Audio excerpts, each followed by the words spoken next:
इस वीडियो में मैं आप लोगों के लिए टेड ह्यूग्स की जो एक बहुत ही फेमस पोएम है क्रो एलाइट्स, उसके बारे में बताने की कोशिश करूंगा। देखिए, जो क्रो एलाइट्स है, it is a symbolic poem.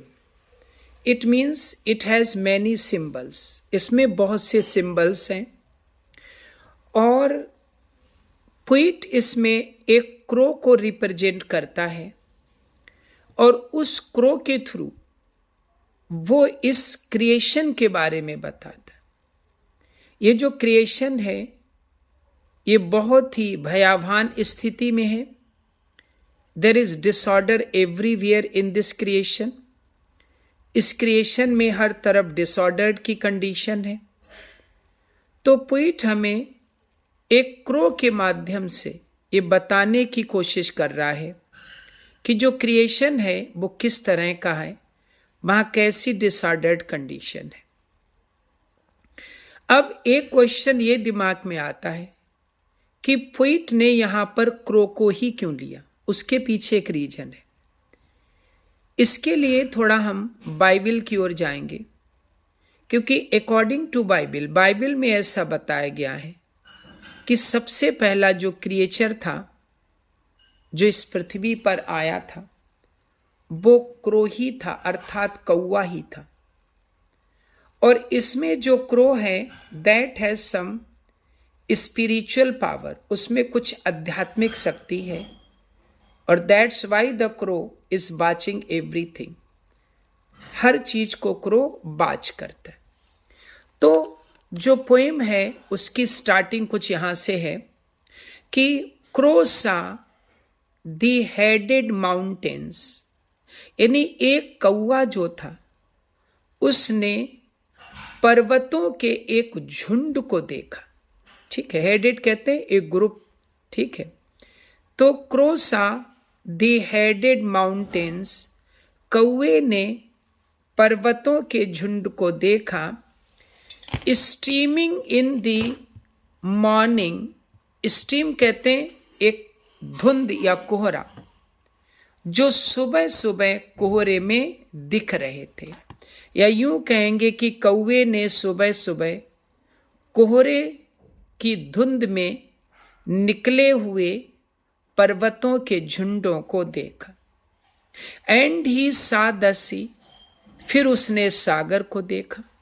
यानी पहले उसने पर्वतों को देखा, फिर उसने सागर को देखा। डार्क स्पाइंड, जो गहरे कलर का था, डार्क कलर का था, with the whole earth in its coils. और ये जो सागर था ये पूरी पृथ्वी को ऐसे ही घेरे हुए था, जैसे सांप कुंडली मार के बैठता है वैसे ही सागर इस पूरी पृथ्वी को घेरे हुए था।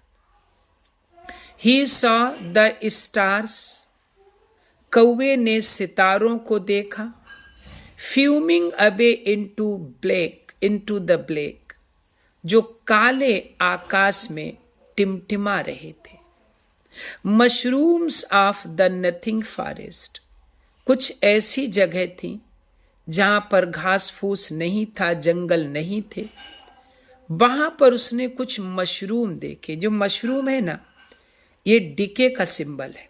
ठीक है, क्लाउडिंग देयर स्पोर्स, मशरूम की जो ऊपर की जो छतरी थी, ठीक है, जिसमें पोर्स होते हैं, सुराग होते, छेद होते, वो बहुत ही घने थे। ऐसा लग रहा था कि जैसे बादल हों और बादल में पोर्स हो, ऐसा लग रहा था। द वायरस ऑफ गॉड, इन्हें पोइट ने, कवि ने गॉड का वायरस कहा है।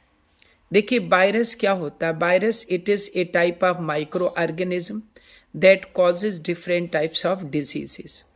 वायरस एक माइक्रो ऑर्गेनिज्म है जो विभिन्न तरह के डिजीजेस को कॉज करता है। तो ये जो चीज़ें हैं जैसे मशरूम है, ये जो यूजलेस थिंग्स हैं, जो डिके का सिंबल है, ठीक है, तो यहाँ पे वायरस जो है ये मनुष्य के डिके को शो करता है, और जो मशरूम है ये भी डिके को शो करते हैं। And he शिवर्ड with the horror of creation. शिवर्ड माने कांपना।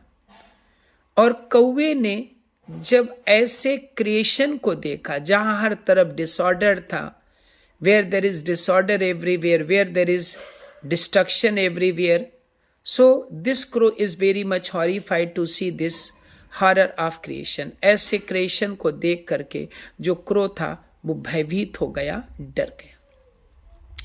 अब हम लिखते हैं नेक्स्ट स्टेंजा। अगले स्टेंजा में पोइट कहते हैं कि in the hallucination of the horror, hallucination कहते हैं भ्रम, इस भ्रम में, भय का जो भ्रम था, इस भय के भ्रम में ही सॉ दिस शू, उसने एक जूता देखा, विद नो सोल, जिसमें नीचे तली नहीं थी। ये काय का सिंबल है? ये भी ह्यूमन बीइंग्स का सिंबल है, जो ह्यूमन बीइंग्स तो हैं लेकिन उनमें कोई क्वालिटी नहीं है। एक छोटी सी बात इमेजिन करिए कि अगर कोई शू है और शू में नीचे सोल नहीं है तो वो शू बेकार है।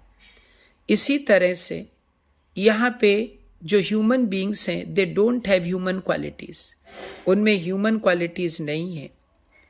रेन सॉड इट, जो बारिश में भीगा है, लाइंग ऑन ए मूर, और एक मूर पर, एक जंगली स्थान पर पड़ा हुआ है।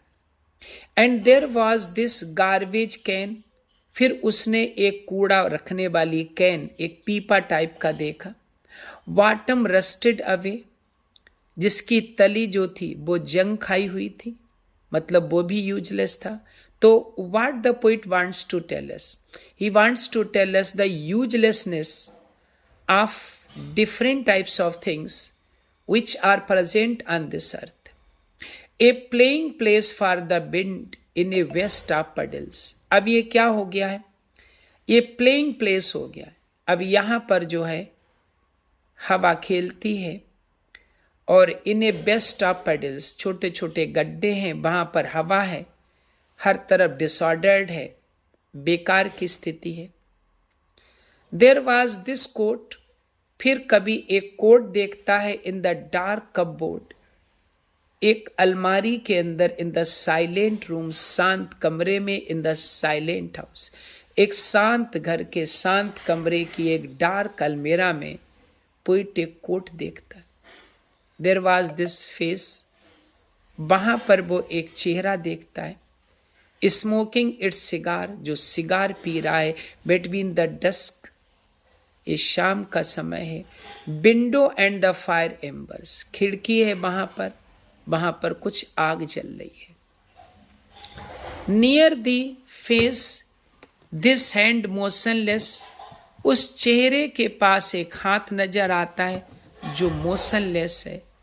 ही स्टेयर्ड एट द एविडेंस, और क्रो जो है वो इन सारी चीजों को देखता है, महसूस करता है।